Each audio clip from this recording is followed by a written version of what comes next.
정치권이 유독 어수선했던 어제 그 정치인들을 다 앞질러서 하루 종일 온라인을 뜨겁게 달궜던 이름은 따로 있습니다. 바로 대림산업 이해욱 부회장입니다.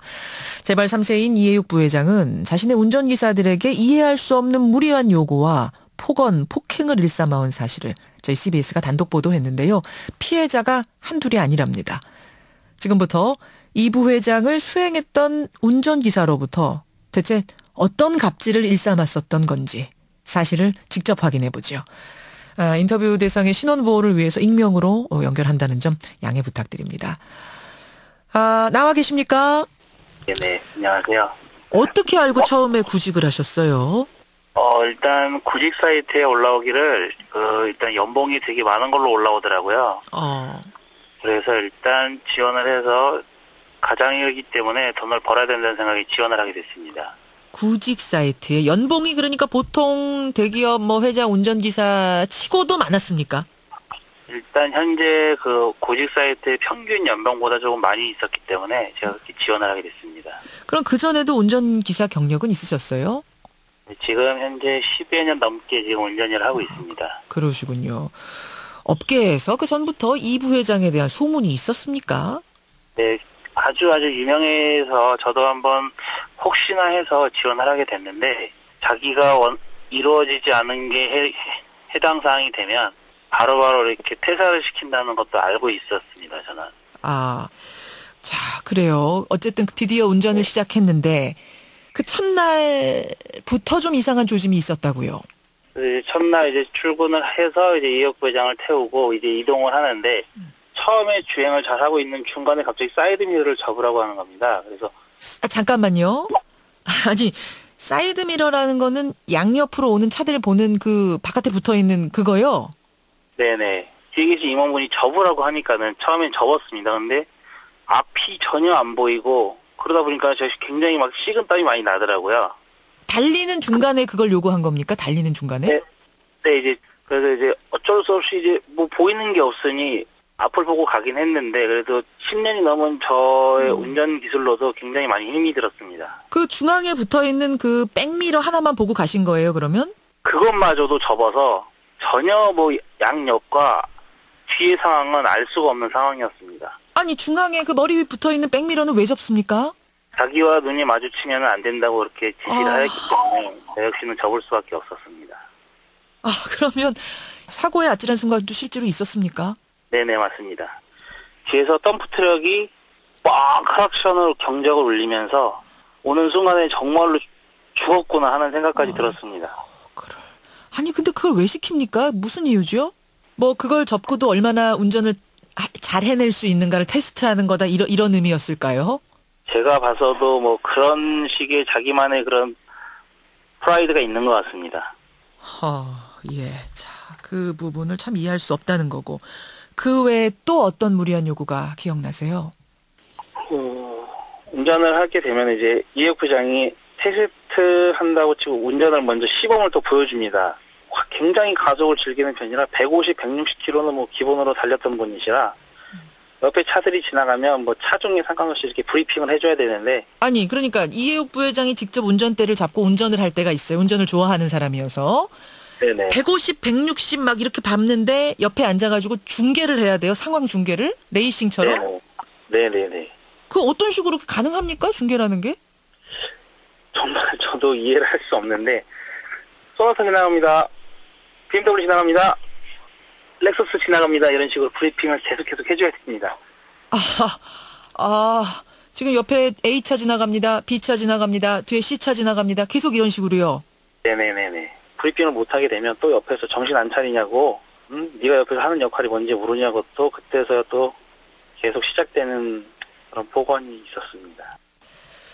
또 혹시 말씀하시고 싶은 부분이 있을까요? 또 이 참 무리했다라고 하는 부분? 저는 이제 이해욱 부회장을 운전하고 집안일에 있는 사모님까지도 운전을 했었는데요. 예. 역시 부창부수라는 말이 떠오르듯이 모르는 길을 가도 이 아저씨 멍청하지 않냐 완전 바보라고 이런 식으로 또 인격모독을 계속하기 시작했습니다. 인격모독, 폭언 네. 이거는 그냥 항상 붙어 있었던 거군요. 그러면 네네, 부부에게. 네. 그런 얘기를 들었을 때는 참 뭐 아무리 각오를 하고 들어왔어도 정신적으로 충격이 굉장히 크셨을 것 같아요. 네, 정신적인 충격이 큰 건 당연하고요. 아직까지도 정말 운전할 때 트라우마가 많이 있습니다. 운전할 때 트라우마가 생길 정도입니까? 네네. 앞차와의 간격이 벌어지는 걸 허용하지 않기 때문에 그게 벌어진다 하면 예. 바로 뒤에서 욕설과 심한 그 언어 폭력에 많이 시달렸었습니다. 심한 욕설이라고 하면은 어느 정도 수준의 욕설입니까? 야, 이 쓰레기야. 그딴 식으로 운전할 거면 왜 들어왔냐 그러면서 저에게 이제 상당한 이제 스트레스를 받기 시작했습니다, 저는. 그러셨군요. 아니, 가장이라고 하셨잖아요. 네네. 그러면은 집에 가면은 기사분의 아이들, 자녀들도 있을 거고, 내가 이 집에서는 나를 바라보고 있는 식구들이 이렇게 있는데, 내가 나가서 이런 대접을 받아야 되나, 이런 거 생각하면 정말 찹찹하셨겠어요. 많이 찹찹하죠. 근데 어쩔 수 없이 가장이다 보니까 또 많은 돈을 벌어다주고 싶은 욕심도 있고 하다 보니까 그래도 오늘 하루도 이렇게 무사히 살아 돌아와서 아이들이 자는 모습을 보면 흐뭇하곤 했습니다. 그래도. 살아 돌아왔구나라는 생각을 하셨어요. 네네. 그렇게 해서 결국은 마지막에 그만두실 때는 어떤 이유로 그만두셨어요? 이제 새로운 기사가 늘 준비되어 있었기 때문에 뭐 별도의 얘기 없이 그냥 저는 출근했더니 바로 사직서를 쓰는 상황이 왔습니다. 아니, 새로운 기사가 준비되어 있다는 게 무슨 말입니까? 그 대리인 산업은 아직까지 현재 지금 이 시간에도 기사들을 계속 모집하고 있는 걸로 알고 있는데. 수시 모집, 항시 모집이에요? 항시 모집?